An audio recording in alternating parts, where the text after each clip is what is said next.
La historia de la Cosa Nostra es difícil de rastrear porque no existen documentos que evidencien su pasado.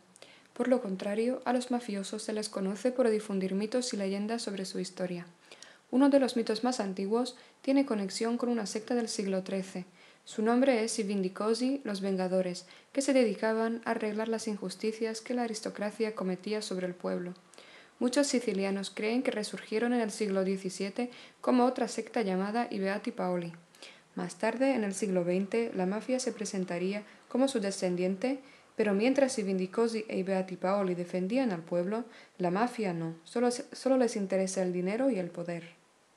La semilla de la mafia moderna fue sembrada en la época de la transición del feudalismo al capitalismo, empezando en el año 1812. Bajo el feudalismo, la aristocracia poseía la mayor parte de la tierra e imponía su ley y orden por medio de sus ejércitos privados. Después de 1812, los barones feudales vendían o alquilaban sus terrenos y fincas a los labriegos. La ley de primogenitura fue abolida, ya no se podía confiscar la tierra para retribuir una deuda, y además una quinta parte de la tierra pasaba a ser propiedad de los labriegos que la trabajaban. Después de la anexión de Sicilia a Italia, ésta redistribuyó gran parte de tierras públicas y de la Iglesia a los habitantes. El resultado fue un gran boom de terratenientes privados, de 2.000 en 1812 a 20.000 en 1861.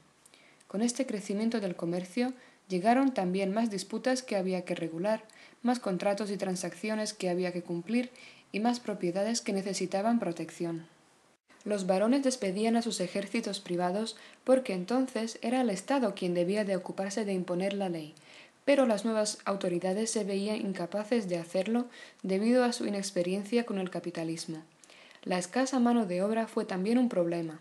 A menudo no había más de 350 policías activos para la isla entera. Algunas de las ciudades no tenían ningún tipo de comisaría de policía permanente, solo eran visitadas cada pocos meses por unas tropas para arrestar a los descontentos, dejando a los criminales operar con impunidad. Estos problemas desembocaron en el bandidismo. El crecimiento de los precios de alimentos, la pérdida de las tierras públicas y de la Iglesia y la pérdida de las tierras comunes feudales provocaron a muchos campesinos desesperados al robo.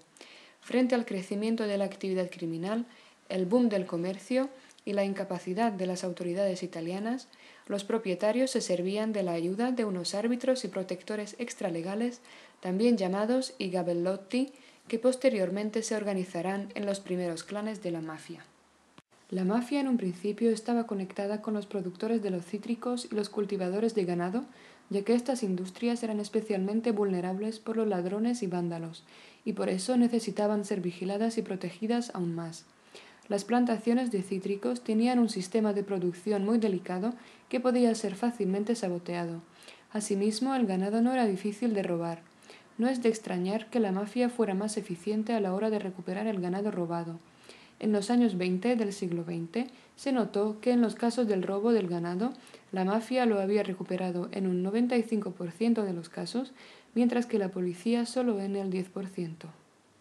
En 1864, Niccolò Turrisi Colonna, el líder de la Guardia Nacional de Palermo, escribió sobre la secta de ladrones que operaba en Sicilia. Esta secta era mayoritariamente rural, compuesta por ladrones de ganado, contrabandistas, granjeros ricos y sus guardias. Se servían de unas señales especiales gracias a las cuales podían reconocerse uno al otro, ofrecían servicios de protección, despreciaban la ley y tenían un código de lealtad y de no interacción con la policía conocido como omertà, o código de silencio. Colonna advirtió que los intentos del gobierno italiano de acabar con el crimen solo empeorarían la situación alienando al pueblo.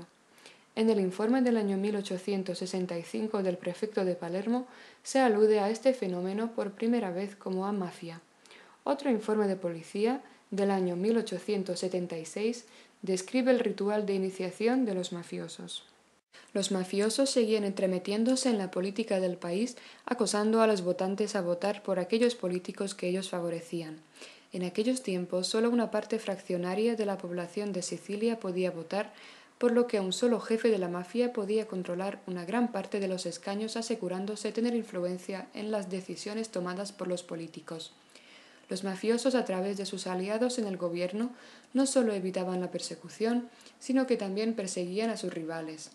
Gracias al fragmentado e inestable sistema político italiano, la mafia podía extender su poder e influencia.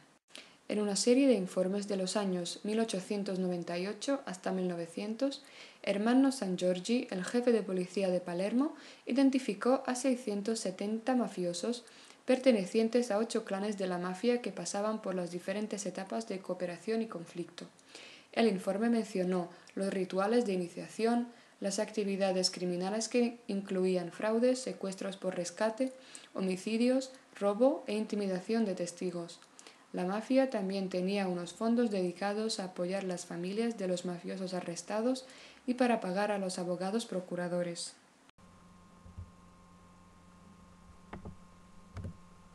Evolución de la mafia. Orígenes de la mafia. La primera organización criminal documentada fue la Guardona, fundada en Sevilla en 1417. La palabra italiana mafia apareció por primera vez escrita en la obra I mafiosi della Ficaria, escrita por Giuseppe Riccioto y Gaspare Mosca, en su lengua vernácula, estrenada en 1863. La mafia siciliana fue la primera organización criminal que adquirió un papel fundamental en los ámbitos social y político, y por ello se convirtió en mafia. En su origen, los aristócratas sicilianos utilizaban criminales para controlar sus feudos, con la complicidad de instituciones políticas débiles. Empezó a caracterizarse la mafia por un sistema institucionalizado. Desde los inicios del siglo XIII, la aristocracia siciliana reclutaba, protegía y dirigía grupos de bandidos, hasta convertirse en una práctica política habitual, como ocurría en el caso de extorsión del mercado de Palermo. En la administración de justicia siciliana destacaban los varones. Con la aparición de la Inquisición se han encontrado documentos que narran cómo a este tribunal se asociaban los familiares, que estaban exentos de impuestos y podían portar armas. También en la policía se veía la corrupción, ya que estaba constituida principalmente por criminales, como ocurrió por ejemplo con la Compañía d'Armi. En estos comienzos, además de la organización de la violencia, las actividades principales de la mafia eran la gestión de la tierra, el robo de ganados, secuestros y robos. Con la llegada del fascismo a Italia, la situación de la mafia siciliana sufrió un cambio radical. Cuando Benito Mussolini llegó al poder y fue proclamado Duce de Italia, la situación en Sicilia cambiaría total y radicalmente.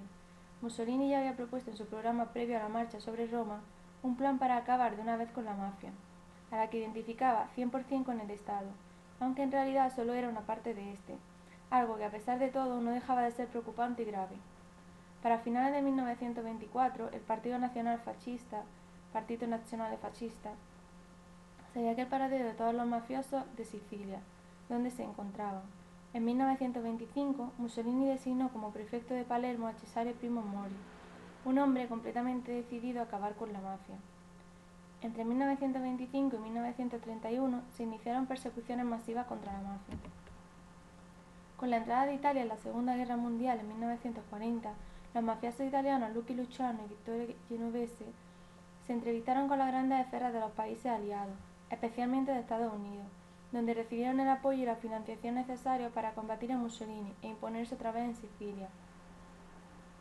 En 1943, mafiosos fueron infiltrados por los aliados en Sicilia, entorpeciendo las operaciones del ejército italiano en la recién iniciada Operación Husky, consistente en la invasión americana de la isla.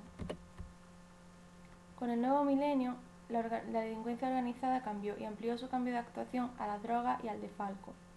Hoy en día han surgido nuevas bandas organizadas dedicadas a actividades delictivas, tales como los secuestros, el tráfico de personas y de armas. También se asocia a las actividades de estas bandas la piratería. Las bandas y la mafia sacan el máximo provecho de una sencilla pragmática: si algo funciona, no lo cambia.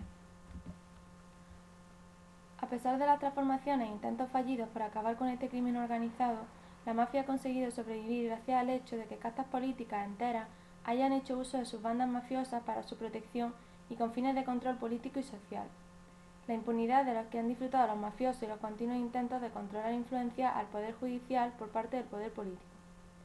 El crimen organizado constituye ahora el negocio más grande en Italia, abarcando un porcentaje que oscila entre el 9 y el 10% del Producto Internacional Bruto italiano. La imagen del mafioso italiano ha evolucionado también. Ahora el poder es ejercido por una mafia burguesa, una casta de directivos profesionales, contables, abogados, políticos e ingenieros con armas que están introduciendo a la mafia en unos negocios globalizados. Uno de los fenómenos más llamativos en la historia de la mafia ha sido el pentitismo, es decir, mafiosos condenados ofrecen dar testimonio para reducir sentencias. Este hecho ha supuesto una ruptura total con el pasado de la mafia italiana.